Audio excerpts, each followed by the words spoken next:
다 함께 기도드리도록 하겠습니다. 사랑이 많으신 하나님 아버지 감사드립니다. 오늘도 이렇게 새벽을 깨우게 하시고 비록 성전에 모여 함께 기도회와 예배를 드리진 못하지만 온라인으로라도 이렇게 예배드리게 하시니 감사합니다.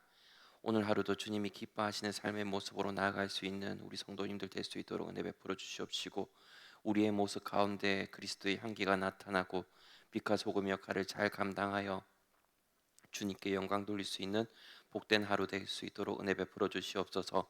감사드리며 예수님 이름으로 기도드립니다. 아멘.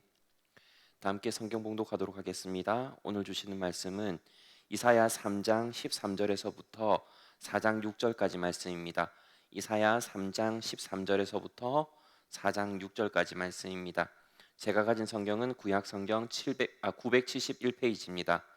구약 성경 971페이지 이사야 3장 13절에서부터 4장 6절까지 말씀입니다.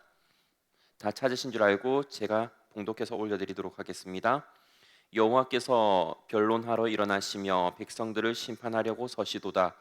여호와께서 자기 백성의 장로들과 고관들을 심문하러 오시리니 포도원을 삼킨 자는 너희이며 가난한 자에게서 탈취한 물건이 너희의 집에 있도다. 어찌하여 너희가 내 백성은 짓밟으며 가난한 자의 얼굴에 맷돌질하느냐. 주 만군의 여호와 내가 말하였느니라 하시도다.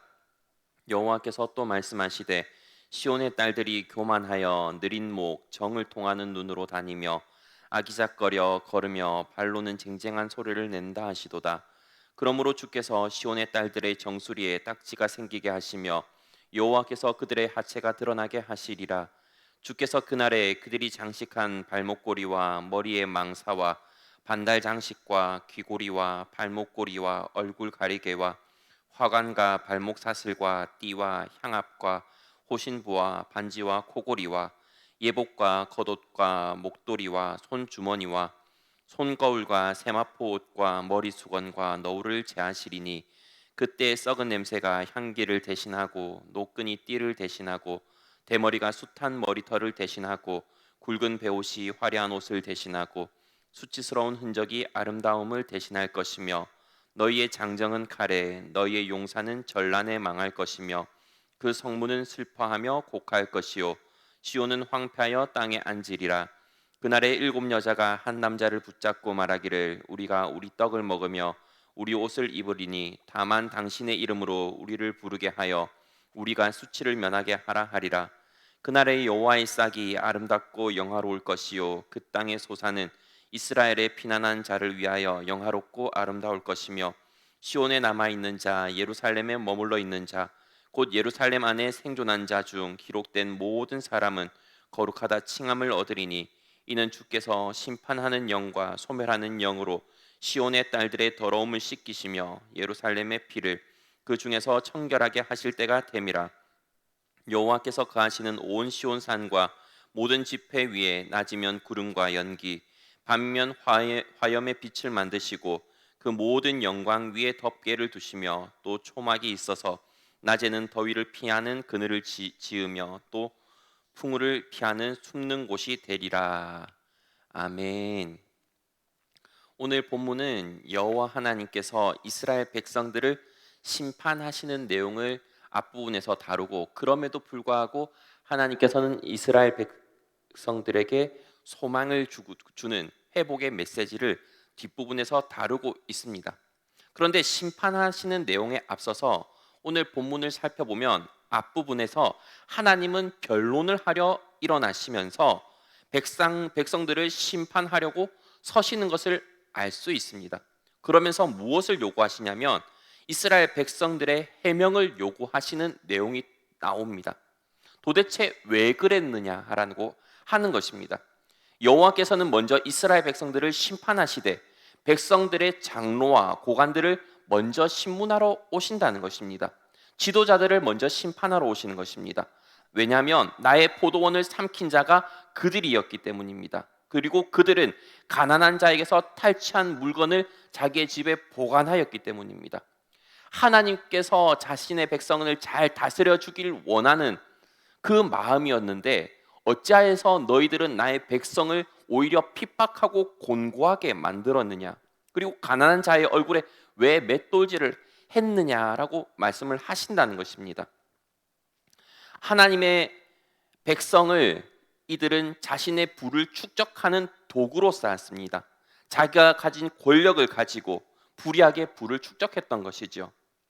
성경은 항상 가난한 자, 고아와 과부, 그리고 나그네와 객을 돌봐주라고 명령하십니다. 하지만 그런 자들을 도와주고 돌봐주고 함께 있어주고 지켜주는 것이 하나님께 꾸어드리는 것이니 그의 선행을 그에게 갚아주시리라고 잠언에서는 말씀하고 있습니다. 그럼에도 불구하고 이스라엘의 지도자들은 전혀 그들은 생각하지 않고 자신의 안위, 자신의 부와 권력에만 초점을 맞추고 있었다는 것입니다. 그래서 하나님은 그들의 부와 권력에 대한 욕심을 가지고 심판을 말씀하십니다. 또 16절부터 살펴보면 이스라엘의 여자들의 사치에 대한 이야기를 설명하고 있습니다. 여호와께서 시온의 딸들이 교만하고 사치가 얼마나 심했는지를 설명하고 있습니다. 그런데 오늘 본문을 보고 이스라엘 백성들의 여자들에만 사치가 있었다라고 생각을 하시면 오해십니다. 왜냐하면 뒷부분을 보면 아시겠지만 이들이 남아있는 자들의 대부분을 차지할 수밖에 없었기 때문입니다. 왜죠? 남자들은 다 전쟁 때문에 죽고 남아있는 사람들은 대부분의 여자들만 남아있었기 때문에 그들의 사치와 그들의 허영과 그들의 탐욕을 꾸짖을 수밖에 없었던 것입니다. 없는 부분입니다. 16절부터 제가 읽어드리도록 하겠습니다. 여호와께서 또 말씀하시되 시온의 딸들이 교만하여 느린 목 정을 통하는 눈으로 다니며 아기작거려 걸으며 발로는 쟁쟁한 소리를 낸다 하시도다. 그러므로 주께서 시온의 딸들의 정수리에 딱지가 생기게 하시며 여호와께서 그들의 하체가 드러나게 하시리라. 주께서 그날에 그들이 장식한 발목고리와 머리의 망사와 반달 장식과 귀고리와 팔목고리와 얼굴 가리개와 화관과 발목 사슬과 띠와 향압과 호신부와 반지와 코고리와 예복과 겉옷과 목도리와 손주머니와 손거울과 세마포 옷과 머리수건과 너울을 제하시리니라고 말씀하고 있다는 것입니다. 이스라엘 백성들이 이때 당시 많은 부를 축적할 수밖에 없었습니다. 왜냐하면 우시야 왕 때 이미 강대국 계열에 속해져 있었기 때문입니다. 물론 아수르가 있긴 했지만 아수르가 이 우시야 왕 때는 함부로 하지 못할 정도로 군사적으로도 강대한 대국 국가였으며 또한 이스라엘 백성들이 많은 부를 축적할 수 있을 만큼 그 모든 여건과 환경이 조성되어 있던 시기가 바로 이때였다는 것입니다. 그럼에도 불구하고 하나님께서는 앞으로 있을 일을 미리 이사야 선지자를 통해서 말씀하고 계시는데 그들이 그런 안정감 있는 사회 격병 속에서 자신의 부만 축적하면서 자신을 꾸미고 향락을 하는 데에만 모든 것들을 초점을 맞추고 있었기 때문에 문제라는 것입니다. 그래서 그들의 정수리에 딱지가 생기게 하신다고 하십니다. 무슨 말이냐면 손가락으로 머리카락을 긋거나 이제 머리를 긁으면 비듬이 떨어질 정도로 딱지게 앉게 하실 것이라는 것입니다. 또 나중에 24절에 설명되듯이 대머리가 되게 하실 것이라는 말씀도 하고 있습니다.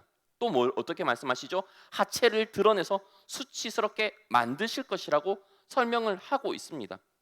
그리고 아까 좀 전에 읽었듯이 너무나도 많은 장신구들을 설명하시는데 그 모든 것들을 제하실 것이라고 설명하십니다.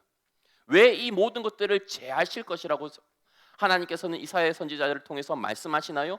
왜냐하면 이제 그 이스라엘 여자들에게는 필요가 없기 때문입니다. 지금까지는 그 모든 장신구들, 발목고리, 귀걸이, 코걸이 그리고 수많은 장신구들을 누렸다면 이제 전쟁으로 인해서 남자들은 대부분 전쟁 때문에 죽고 자신들이 살아남았지만 그 전쟁 폐허 속에서 이제 강대국이 자신을 짓밟은 국가가 그 모든 것들을 가져가 버리면 자신들에게 남아있는 것은 아무것도 없기 때문입니다. 쓸 수가 없기 때문이죠. 왜냐하면 노비와 포로가 어떻게 그런 장신구를 할 수 있겠습니까? 아름다운 그들의 모습은 온데간데 없이 사라지고 겨우 목숨만 부지한 채 길거리에 내몰리게 될 것이라는 것입니다. 이토록 탐욕과 정욕과 사치에 물들어 버린 이 나라는 하나님께서 심판하시게 되면 너무나도 치욕적인 모습으로, 너무나도 비참한 모습으로 놓여지게 될 것이라는 것을 오늘 본문에서는 설명하고 있습니다. 그리고 성경에서 예루살렘의 딸들이라고 칭할 때는 단순히 여성들만 말하는 것이 아닙니다.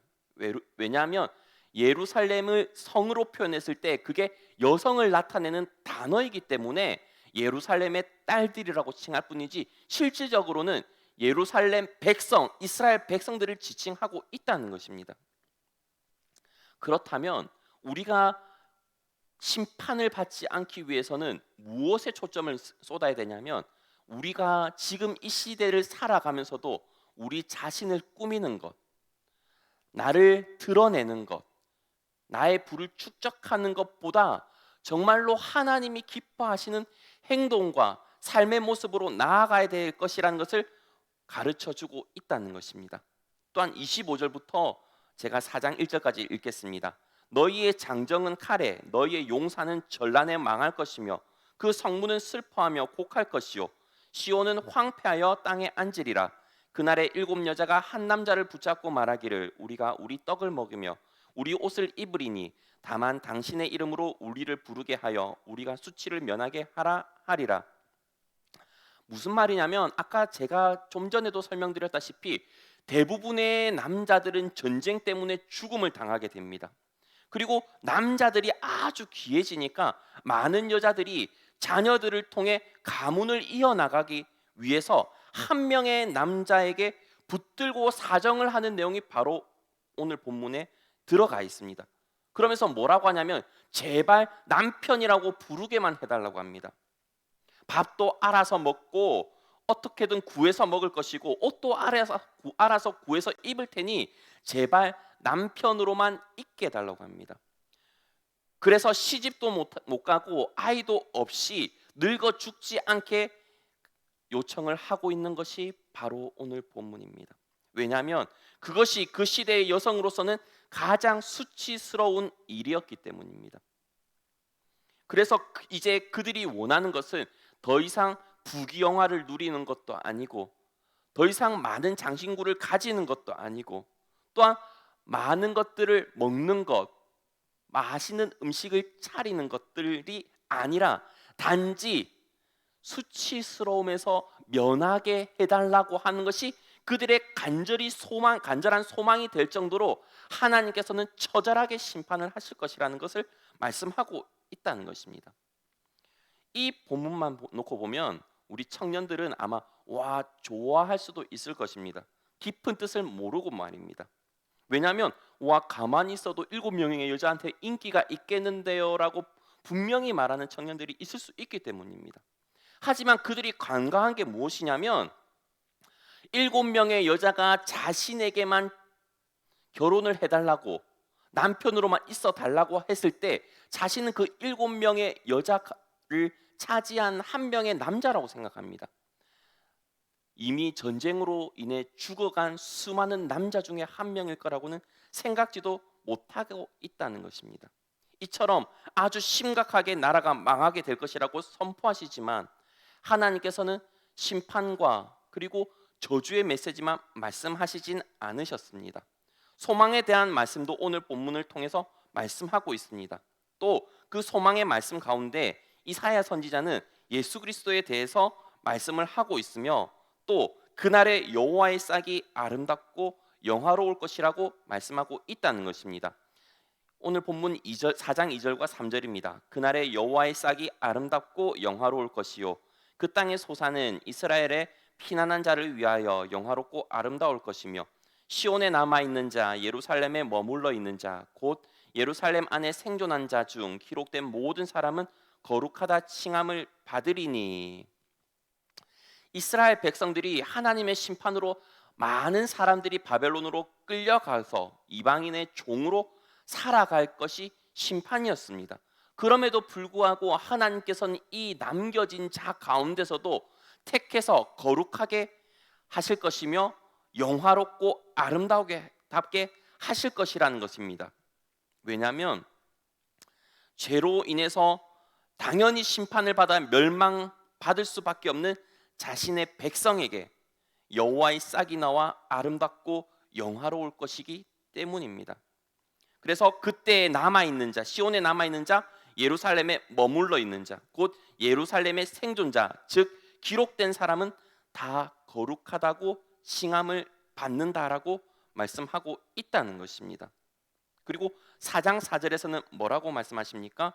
이는 주께서 심판하는 영과 소멸하는 영으로 시온의 딸들의 더러움을 씻기시며 예루살렘의 피를 그 중에서 청결하실 때가 됨이라라는 말씀입니다.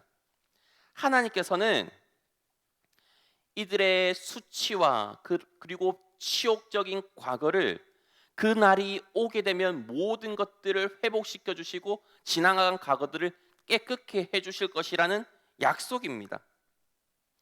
우리는 예수 그리스도로 인해서 이 약속이 성취된 것을 알고 있습니다. 하지만 그 전에 이미 고레스를 통하여 바벨론의 포로로 끌려갔던 자들을 돌아오게 하시면서 이 예레미야 선지자와 그리고 이사야 선지자가 했던 그 모든 예언의 말씀이 성취되는 것을 알 수 있습니다. 하나님은 자신의 백성들에게 때로는 마음이 아프지만 심판의 메시지를 선포하십니다. 하지만 그것으로 끝나는 것이 아닙니다. 왜냐하면 하나님의 백성이기 때문에 회복시켜 주는 것이 있습니다. 저도 자녀를 키워보다 보니까 아이에게 도저히 말을 안 들으면 겨우 4살 된 꼬마지만 땡꾸를 때릴 때도 있습니다. 그리고 큰 소리를 낼 때도 있습니다. 그게 아이가 미워서 그런 걸까요? 그 행동을 2번 다시 하지 않기 위해서 말을 하는 것이 아니겠습니까? 물론 말귀를 제대로 못 알아듣는 아이지만 말입니다. 하나님께서도 마찬가지입니다. 어쩔 수 없이 하나님은 징계의 채찍을 들 수밖에 없는 상황이라는 것입니다. 아까도 말했다시피 이때는 부유한 시대였습니다. 그리고 강대국인 아수르도 함부로 쳐들어오지 못했던 그런 시기였습니다. 그럼에도 불구하고 하나님께서는 하나님 앞으로 나아가서 온전히 예배드리지 못하고 또한 백성들 가운데 우상 숭배에 빠져 있는 모습들을 용서하지 못하고 계십니다. 물론 우시야 왕이나 요담 왕 같은 경우는 하나님을 제대로 섬기려고 많은 노력을 했지만 그 백성들은 그러지 못했다는 것입니다. 왜죠? 대부분의 지도자들이 그러지 못했고 하나님으로 나아가는 길을 그들에게 가르쳐 주지 못했기 때문입니다. 그래서 결국 하나님은 채찍을 드신다는 것입니다. 왜냐하면 오죽했으면 하나님께서 그렇게 하셨을까라는 생각이 들기 때문입니다. 우리도 나 혼자 잘 살아야 될 것이 아니라 정말로 어려운 이웃 또한 고아와 과부와 객을 함께 돌봐줄 줄 아는 마음을 가져야 될 것입니다. 지난 2주 전에가 맥주 감사절이었습니다. 맥주 감사절은 하나님께서 신명기에서 뭐라고 말씀하시냐면 내가 너희를 애굽 땅에서 건져낸 것을 기억하게 하기 위해서 이 맥주절을 지키게 하라고 신명기에서는 말씀하고 있다는 것입니다. 그리고 너 혼자 그것을 감사하라고 하지 않고 고아와 객과 레위인과 과부들과 함께 기뻐하고 즐거워하라고 말씀하고 계시다는 것입니다. 우리가 기뻐하고 즐거워하는 것 그리고 우리가 모든 것을 받아 누릴 수 있는 것은 나 혼자 잘 살기 위한 것이 아니라 항상 나의 사치와 번영과 욕심이 아니라 우리 가운데 우리 주위에 있는 어려운 이웃들을 돌아볼 줄 아는 여유로운 마음을 가져야 될 것이고 또한 주위의 백성들을 돌아볼 줄 아는 마음을 가져야 될 것입니다. 그것을 하나님께서는 이스라엘의 지도자들에게 요구하셨고 또한 그것이 이루어지지 않기 때문에 하나님께서는 오늘 본문에서 심판의 메시지를 선포하신 것입니다. 오늘 하나님의 마음을 본받으면서 오죽했으면 이렇게 하셨을까라는 생각을 가지시면서 우리가 정말로 이 시온의 딸처럼 행동했던 것은 없는지 아니면 이스라엘의 지도자처럼 또한 그들의 가난한 자들을 착취하고 또한 내 이웃의 것들을 탐하려고 했던 것들은 없었는지 점검해 보실 수 있는 하루 되시기 바랍니다. 기도하겠습니다. 하나님 아버지 감사드립니다. 오늘 이사야서의 말씀을 함께 나누면서 하나님께서는 이스라엘 백성들의 지도자들과 그리고 장로들을 책망하시고 또한 꾸짖으셨습니다. 그리고 이스라엘 백성들의 딸들 그리고 이스라엘 백성들을 꾸짖으면서 너희가 그토록 사치를 행했던 것이 앞으로는 수치스럽게 될 것이라고 또한 말씀하셨습니다. 우리의 모습을 보면서 내가 나의 만족과 나의 유익만을 위해서 살고 있었지는 않았는지, 나의 주위의 사람들을 힘들게 하고 또한 그들의 것을 탐하면서 살고 있지는 않았는지 점검해 볼 수 있는 복된 하루 될 수 있도록 은혜 베풀어 주시옵소서. 감사드리며 예수님 이름으로 기도드립니다. 아멘.